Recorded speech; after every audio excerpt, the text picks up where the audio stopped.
Most people would say that Gotham Knights was ruined by the company in charge. But is that really true? Discord and Reddit comments around Gotham Knights has pointed fingers at the developers WB Games Montreal, blaming them for a myriad of issues, from lackluster graphics to uninspired gameplay mechanics. But what if the real culprit behind the game's downfall isn't the developers, but us, the gaming community, you and me?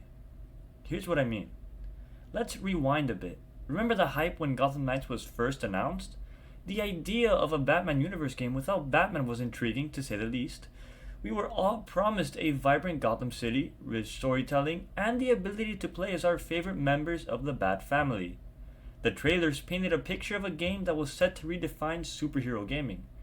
But with this excitement came sky high expectations. Expectation is a double edged sword. While it fuels anticipation, it can also set the stage for disappointment. We've seen this story unfold time and time again. From No Man's Sky to Cyberpunk 2077, the gaming community's tendency to build up hype can often lead to a harsh reality check. When Gotham Knights finally launched, the reception was far from what the developers had hoped for. But were the game's flaws truly as egregious as the outcry suggested, or were we simply holding it to an impossible standard? Everyone knows that setting unrealistic expectations can create a chasm between what something is and what people want it to be, whether it be games or something else. Developing a game is a monumental task. The team at WB Games Montreal faced significant challenges, including the pressure of living up to the legacy of the Arkham series and the added complication of developing during a global pandemic. Despite these hurdles, they delivered a game that, while not perfect, had its own merits. Gotham Knights offered a fresh take on the Batman universe. It introduced us to new dynamics within the Bat family and allowed us to explore Gotham City through the eyes of characters like Nightwing, Batgirl, Red Hood, and Robin. Each character brought their own distinct playstyle and narrative threads to the table. The game's story was compelling, delving into themes of legacy, family, and the struggle to fill Batman's shoes. The character interactions were rich and engaging, providing a depth that many other superhero games lack. It also added complexity to the struggles of a Bat family without Batman, with its various cutscenes and dialogue. To truly understand Gotham Knights, it's important to compare it to other superhero games. Unlike Marvel's Avengers, which faced criticism for its repetitive gameplay, Gotham Knights aimed to provide a more narrative-driven experience. It also distinguished itself from the Arkham series by focusing on cooperative play and character progression. The cooperative aspect was a significant departure from the solo experience of the Arkham games. It encouraged teamwork and strategy, making each mission a unique experience based on the chosen characters and playstyles. Despite the backlash, Gotham Knights has made a cultural impact. The game has a dedicated fanbase that appreciates its unique approach to the Batman universe.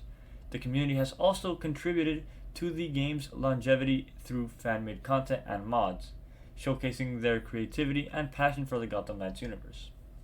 As a lifelong fan of the Batman universe, which includes its movies, shows, and games, Gotham Knights has offered me an experience unlike any other. It wasn't just about the action or the graphics, it was about the stories and the characters. Playing as Nightwing or any of the other members of the Bat family to take down villains in Gotham was a thrill that I hadn't experienced in many other games. Of course, it is not as spectacular as the Arkham games, but maybe having the expectation is quite unrealistic, as not many games even today come close to being as good as games like Arkham Asylum or Arkham City. Sure, the game had its flaws, but those moments of triumph, the thrill of discovery, and the interaction in the story made it worthwhile. Let's dive deeper into the mechanics of Gotham Knights. The skill trees for each character allowed for a high degree of customization, enabling players to tailor their playstyle.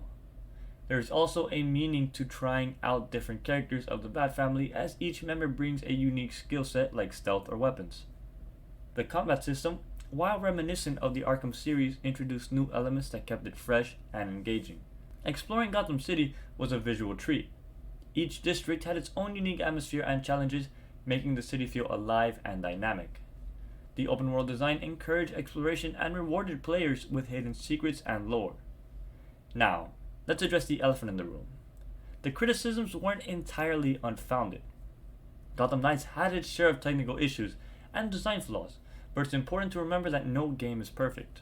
We as a community often forget that developers are human and that creating a flawless game is an unrealistic expectation.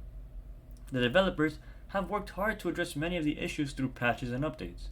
This shows their commitment to improving the game and delivering a better experience for the players. In conclusion, Gotham Knights is a game that deserves a second look.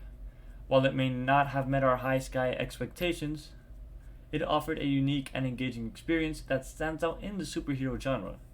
As we move forward, let's remember to approach new games with an open mind and realistic expectations. So what do you think? Do you think that we killed Gotham Knights with our expectations, or was it doomed from the start? Let me know your thoughts in the comments below. And if you enjoyed this video, then check out my other videos if you'd like. But that's it for now, so thank you for watching.